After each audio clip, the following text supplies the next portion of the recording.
This is Axis and Allies 1914 on the 2LS channel, video number 17, which means we're at the start of round number 9 with the Austria-Hungarian Empire, or the dual monarchy as they're otherwise known. In front of us is the buy. One plane, that could be important, infantry and slightly more artillery. They're not going down the expensive tank route. Let Germany do that. And we have an idea of the Empire striking back this time. It's taken a little bit of thought. I'll run you around the board just quickly. The units up in Sevastopol, they are going to stay there and just act as a blocking force and be an annoying for the Brits. If they go into Persia, they're probably going to lose very quickly and leave that back door open. But we're going to be on the shuffle down in southern Europe with these two units moving from Serbia, leaving that one there, you know how it goes, into Romania. These guys are going from Trieste into Serbia to cover this region, and the rest of the guys, there's a whole chunk of them, are all going to go from Trieste into Venice for the big strike back. There's also a heck of a lot of artillery, and hiding down here is one plane that we think will tip the balance in Venice into one huge great battle that the Austria-Hungarians will win. Maybe not this turn, but pretty soon afterwards. The Vienna crew are going to move down into Trieste to cover the region, and of course they can split left or right, east or west, depending on how they feel about things. There was an idea to bring the Austria-Hungarians through the Tyrolea into Munich, into Alsace, and join the Germans, because obviously with the Central Powers having already taken Moscow, they need to get one major city, and it will be France. I don't think Rome counts in that. It has to be, I think it's Paris or London plus one other city for the Central Powers to claim a victory in this game. If they went this way, all I can see is one big blockage of units, like a big fat burger. If you know what that is. However, if the Austria-Hungarians instead press their way through northern Italy and ignore going down and taking the capital, I mean they possibly could do, but try to ignore that and try to press forward into Piedmont and Burgundy, it's going to divide the French units here, and divide and conquer, I think is a good little tactic to employ. So I shall get this Venice battle on the board, and I will see you there. The battle in Vienna on the board looks to favour, at first glance, perhaps the Entente, the Italian forces here and a couple of French guys there. However, with that one Austro-Hungarian plane there boosting up the artillery to 4s, and them in turn boosting up the infantry into 3s, I would like to say it's too close to call, but I do think it's going to be in favour of the Austria-Hungarians. We will find out. Their first task is to roll their plane at 2 or less, and they get a hit. Well done, that plane. The 6 infantry units supported by the artillery all going at 3s, and I'm just seeing 2 hits. That's a slight underroll, but the plane obviously made up for that. And now 8 artillery at 4, what can they do? It looks a bit middly actually. 1, 2, slightly over average, 5. So there's 5, 6, 7, 8 hits. I would suggest that's perhaps a bit lighter than I was thinking. Maybe I was thinking at 10, maybe I was being optimistic, don't know. In reply, we have all these infantry artillery from the combined French and Italian forces, all going in at 3s, what sort of damage can they do in reply. And there's quite a few low ones. The only high ones is sixes. There's a 4 there as well. 1, 2, 3, 4. That's all the non-hitters. The hitters are 2, 4, 6, 7. So a slight victory to the attacking Austria-Hungary forces, but not as overwhelming as I was perhaps expecting. I shall tidy that up, make the region look all pretty, and next up will be Germany, because we're going to be skipping the Russian move. Their boats are just going to stay in the Adriatic Sea and look beautiful. Germany on turn number 9. I'm afraid to do this, but I think it's the best move, because it does feel so wrong that the glory of the German army are going to be playing the chicken roll. I can't see any other way of them doing it. It's not a tactical retreat. It's not a keeping our powder dry. They're going to be hiding behind their mummy skirts. Reason being, we've got our buy here of plenty of artillery. We've had our fingers burnt too often by sending in too many expensive units. The one plane, well, that's Baron von Richthofen II, we are hoping. It is so busy with Americans into here. There's 6, 12, 13 infantry artillery, plus American tanks, plus a few Brits and Brits that can load over, and Americans on their way, that Belgium really is a give-up job. I think we have to retreat this one force and move him back. I was thinking, do we bite the bullet, move the Ruhr and Munich into Alsace? But there are so many French guys here.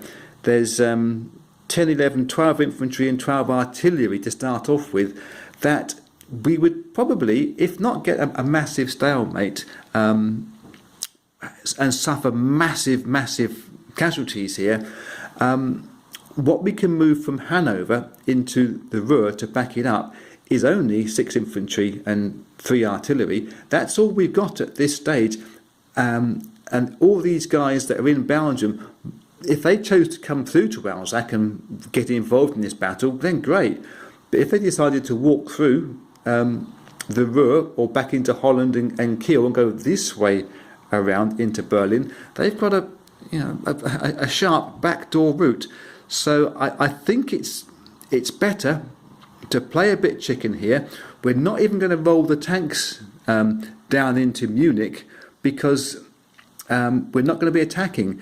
And if we put the tanks into Munich as a defending unit, well, they defend terribly and are expensive to lose. We found this out before. So we're going to move these tanks from the Ruhr into Hanover, and the units from Hanover, these 6 men and 3 artillery, are going to go into Munich and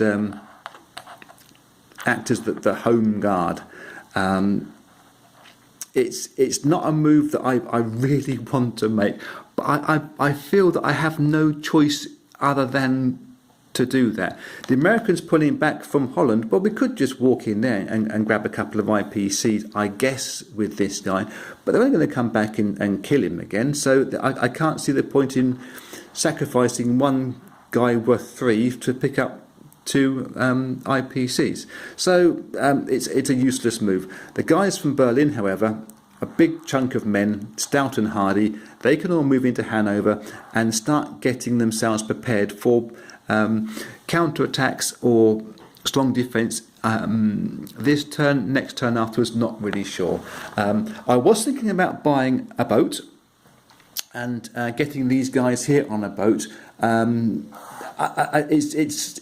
They may arrive too little, too late, but I think instead we'll start walking them back.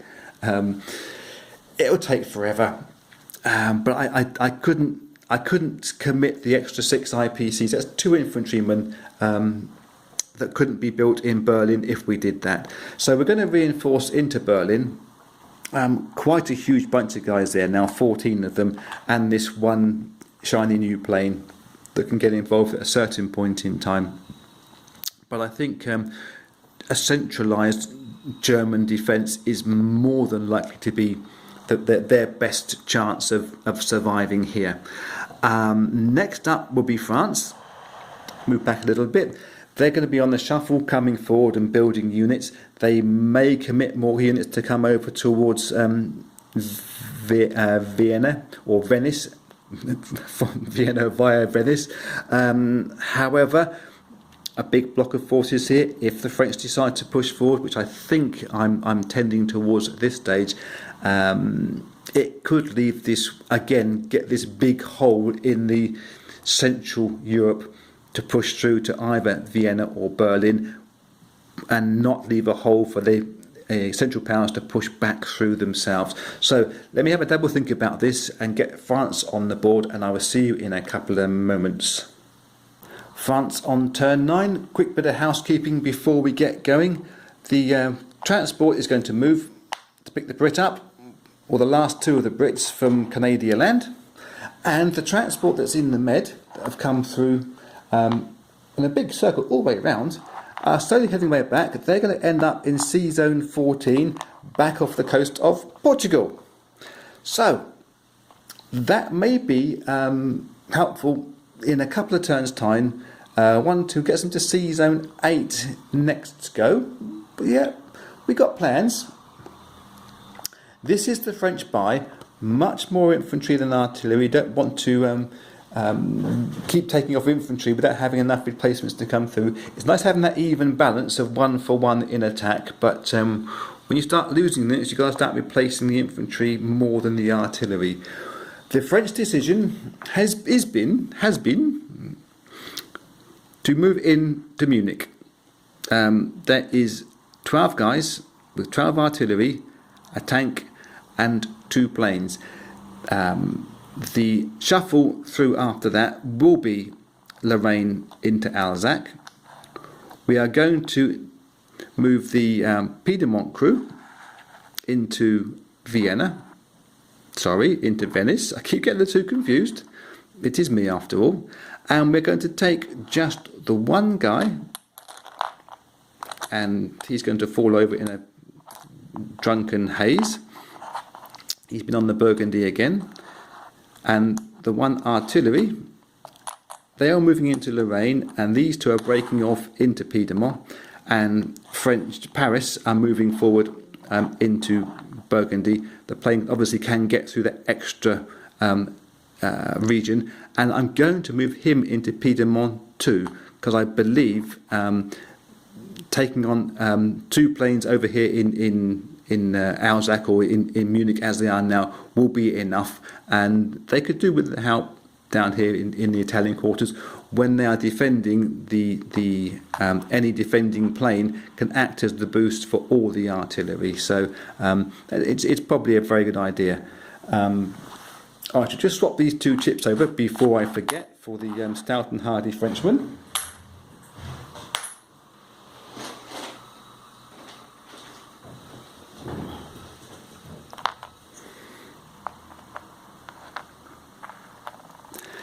And the battle is on the board. I'm not hesitating because I'm in 2 minds. I'm hesitating because it's quite scary. We haven't got enough dice. There are 10, 5 and 5, German infantry and 7 German artillery, 5 and 2. You have to roll these in 2 goes. The air superiority for the French is complete. They have 12 artillery, moving up to 4s. But I think that's going to be 6 hits, possibly 8. Infantry move up to 3s. That we think was going to be 4, maybe 6 hits. I'm going on the low side. However, we could be smashing the Germans out of Munich right now. I really think it's hold your breath time and hope for the best. for either side, whichever side you're rooting for the most.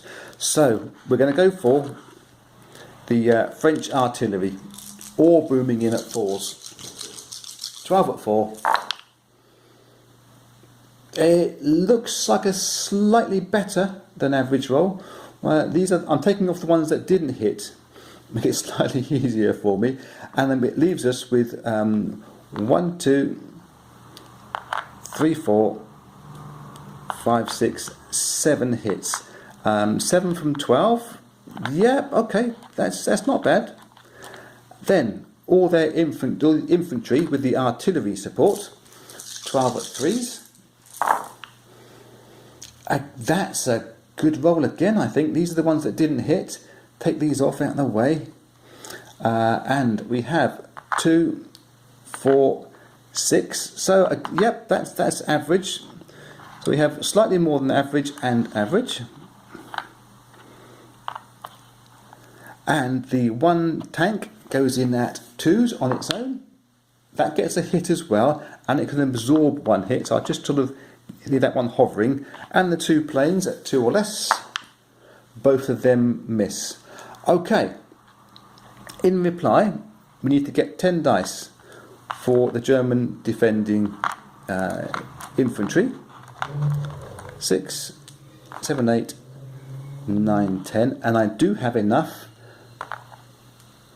for the defending artillery now. 5, 6, 7. So that will all be at 3 or less.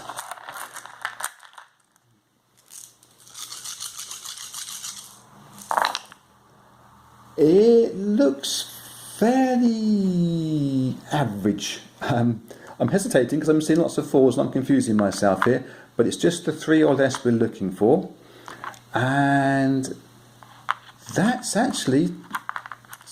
it. 1, 2, 3, 4, 5, 6, 7, 8. 8 from 17.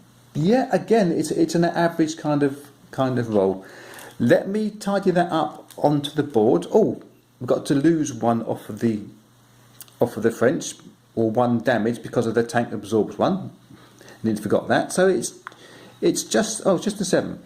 So yeah, let me put that up onto the board, and we'll see what the end result is of that whole region. Well, the board is now tidied up over here in Central Europe. I'll give you a quick overhead view, if you can stand the shaky camera work. There is Munich. There is 1, 2 artillery and 1 German infantry left. The rest of those are all French. Over in Hanover, where the Germans are, they look pretty strong there. The Ruhr looks less so strong. Berlin, obviously, a stronghold of infantry. We have to look forward to video number 18 with the rest of the really the ententes pressing forward, because the Ottomans are virtually done down here, and I think, to be honest with you, the Central Powers are looking pretty much cooked now. I keep going backwards and forwards as whether I feel one side or t'other is winning. I've always had this idea that the Entente is going to be the stronger force, but Central Powers keep surprising me with member units they can put on.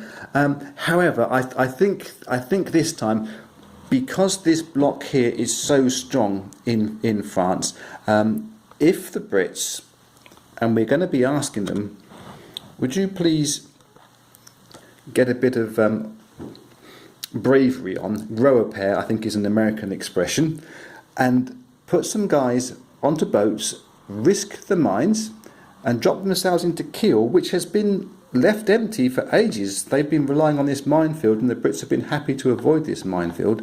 If they jump into there on this turn, then Berlin or Hanover or Ruhr will be forced to shoot back into Kiel to protect the capital. Berlin may not want to move out. They may move into attack. I think they should do. It's putting more and more pressure on what they can assign to the French coming through. Austria-Hungarians could come through and try and help out the Germans over here. But if the Brits are strong down here in the Middle East, and they can start sweeping through and picking up IPCs, taking them back off of the Central Powers, maybe reigniting the Russian forces again. It's a long way back now for Central Powers. That will be in video number 18. I will see you there.